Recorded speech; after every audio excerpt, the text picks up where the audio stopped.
Assalamualaikum warahmatullahi wabarakatuh. Halo teman-teman semua. Perkenalkan saya Gilang Ramadan dari Prodi Administrasi Publik Universitas Muhammadiyah Sukabumi. Saya akan membahas tentang administrasi pembangunan dan dinamika pembangunan di Indonesia, mulai dari konsep, teori, sampai contoh penerapan nyata dalam konteks kebijakan nasional dan daerah. Pada bagian yang pertama, saya akan berbicara atau membahas tentang pengertian administrasi pembangunan dan pemberdayaan. Menurut Syagian, administrasi pembangunan adalah usaha kolektif yang dirancang untuk mengelola dan mengerahkan seluruh sumber daya demi tercapai perubahan sosial, ekonomi, dan kesejahteraan masyarakat.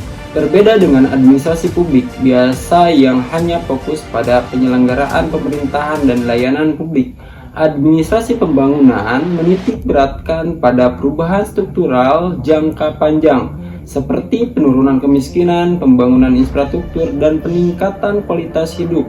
Contohnya bisa kita lihat pada Program Nasional Pemberdayaan Masyarakat (PNPM) yang memberi ruang bagi masyarakat desa untuk mengatur dana pembangunan sesuai kebutuhan lokal. Inilah wujud nyata administrasi pembangunan yang berpartisipatif dan berorientasi hasil.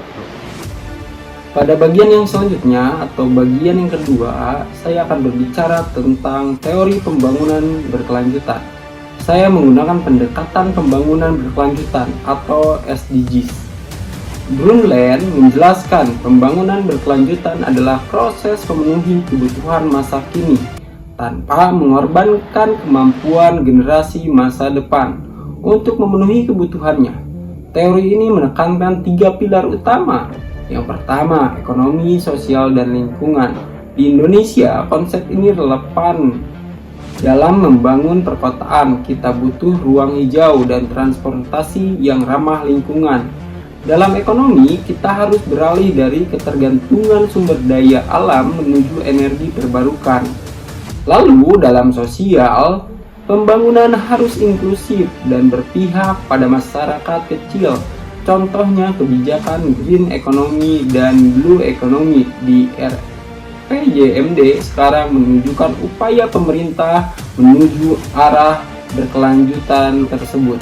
Selanjutnya, pada bagian yang ketiga, perencanaan pembangunan nasional dan daerah. Perencanaan pembangunan di Indonesia dibagi menjadi 2, nasional dan daerah. Tingkat nasional seperti RPJPN, dan RPJMN berfokus pada arah strategis negara, pembangunan ekonomi, pengurangan kemiskinan, dan pemerataan. Sementara perencanaan daerah RPJMD dan RKPD menyesuaikan prioritas lokal sesuai potensi wilayah. Perencanaan nasional ibarat peta besar, sedangkan perencanaan daerah adalah peta detail di lapangan. Keduanya harus sinkron agar pembangunan berjalan efektif dan berkesinambungan. Pada bagian yang keempat, kali ini berbicara tentang otonomi daerah dan desentralisasi pemerintahan. Desentralisasi adalah proses pelimpahan wewenang dari pusat ke daerah, sedangkan otonomi daerah adalah hak mengatur dan mengurus urusan sendiri daerah. Artinya, desentralisasi itu alat, otonomi daerah itu tujuan. Dengan otonomi, daerah bisa lebih mandiri dan kreatif. Contohnya, program pelayanan terpadu satu pintu (PTSP) di beberapa kota mempercepat perizinan usaha, meningkatkan investasi, dan mendukung pertumbuhan ekonomi lokal. Contoh lainnya, dana desa yang memberi ruang bagi masyarakat untuk menentukan prioritas pembangunan dari jalan, air bersih, sampai pemberdayaan ekonomi. Pembahasan yang terakhir atau bagian yang kelima, hubungan pemerintah pusat dan daerah. Nah, hubungan pusat antara pemerintah pusat dan daerah sangat menentukan keberhasilan pembangunan. Ketika koordinasi berjalan baik, kebijakan bisa efektif dan cepat dirasakan masyarakat.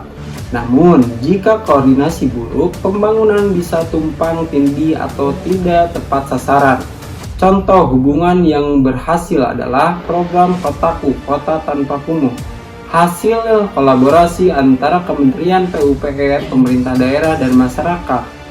Sedangkan contoh tantangan bisa dilihat pada penanganan banjir Jakarta, di mana tumpang tindih kewenangan antara pusat dan daerah sering memperlambat solusi. Dari sini kita belajar bahwa pembangunan butuh komunikasi dan integrasi lintas level pemerintahan. Pada bagian yang terakhir, sebagai kesimpulan, administrasi pembangunan adalah seni dan ilmu mengelola perubahan. Di Indonesia membutuhkan birokrasi yang inovatif, daerah yang mandiri, dan kebijakan publik yang berpihak pada manusia serta lingkungan. Pembangunan sejati bukan hanya membangun gedung dan jalan, tapi juga membangun manusia dan masa depan yang berkelanjutan. Terima kasih sudah menonton. Semoga video ini bisa menambah wawasan kita tentang pembangunan di Indonesia. Wassalamualaikum warahmatullahi wabarakatuh.